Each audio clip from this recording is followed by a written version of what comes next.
Pengertian aksiologi.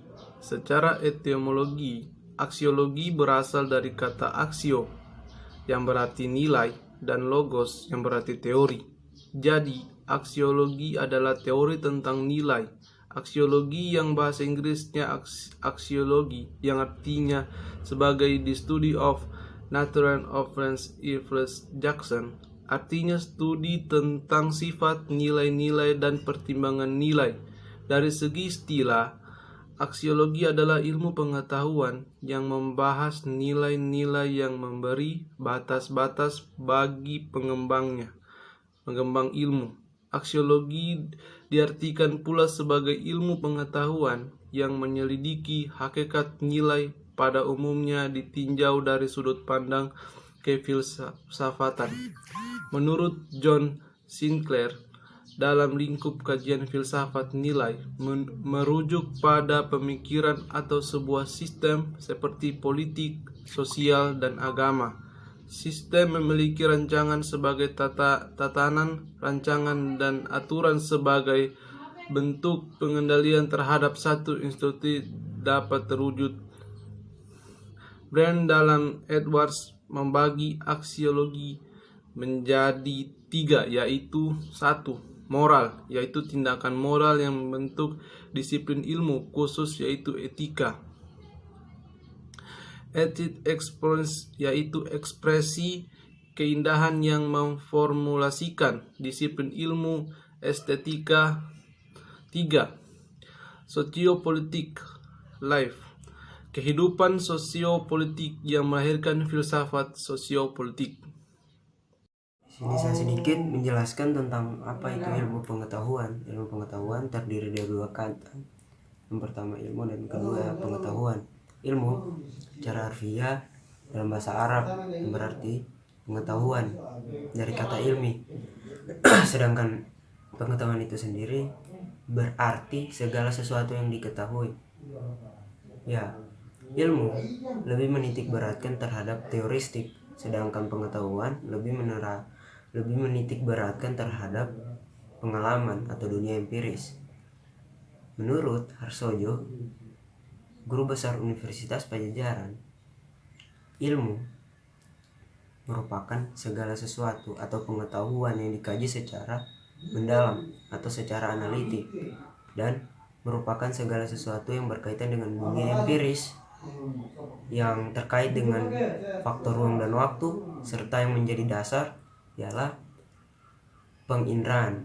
Jadi dapat disimpulkan bahwa ilmu pengetahuan merupakan segala sesuatu yang dikaji secara mendalam mengenai fenomena-fenomena alam, baik yang di sekitar kita maupun alam semesta, secara kritis dan mendapat hasil yang logis. Ya, terima kasih. Landasan aksiologi ilmu pengetahuan. Aksiologi merupakan asas dalam menggunakan pengetahuan yang telah diperoleh dan disusun dalam tubuh pengetahuan yang meliputi nilai-nilai dalam konteks kawasan yang terkait dalam kehidupan, yaitu kawasan sosial, kawasan fisik material, kawasan spiritual, dan kawasan simbolik. Untuk membahas aksiologi ilmu pengetahuan lebih lanjut, di sini akan dibagi menjadi 3 bagian, yaitu yang pertama kegunaan ilmu pengetahuan, yang kedua cara ilmu pengetahuan menyelesaikan masalah, dan ketiga netralitas ilmu pengetahuan. Yang pertama, kegunaan ilmu pengetahuan. Dalam perjalanan sejarah hidup manusia diakui atau tidak telah banyak manfaat dan kegunaan ilmu pengetahuan bagi manusia. Namun ada kritik yang harus mendapatkan perhatian dari semua pihak. Karena ilmu pengetahuan dan teknologi yang telah dikembangkan demi kesejahteraan umat manusia ternyata dimanfaatkan sebagai alat untuk merusak manusia itu sendiri dan lingkungannya, seperti digunakannya bom dan senjata nuklir secara besar-besaran, peluru kendali antar benua, dan lain sebagainya. Yang kedua, sebagai alat peramal atau prediksi.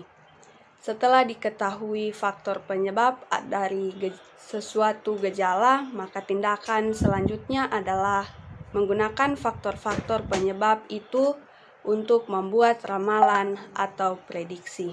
Sebagai alat pengontrol, seorang ilmuwan selain mampu membuat prediksi berdasarkan eksplanasi gejala, juga dapat menggunakannya untuk membuat kontrol. Kontrol merupakan tindakan-tindakan yang diduga dapat mencegah terjadinya gejala yang tidak diharapkan atau gejala yang memang diharapkan. Agar kontrol yang dilakukan lebih efektif, maka sebaiknya kontrol tidak hanya digunakan satu macam. Contohnya, karena diprediksi anak-anak yang orang tuanya bercerai itu akan menjadi anak yang nakal, maka kontrol atau upaya yang perlu dilakukan adalah perlu adanya orang yang mampu menggantikan fungsi sebagai orang tua, misalnya paman, bibi, atau kakeknya. Kualitas ilmu pengetahuan. Bagaimana ilmu pengetahuan itu digunakan? Apakah harus netral atau tidak netral? Untuk menjawab pertanyaan ini, saya akan menyampaikan pendapat menurut Mukti Ali.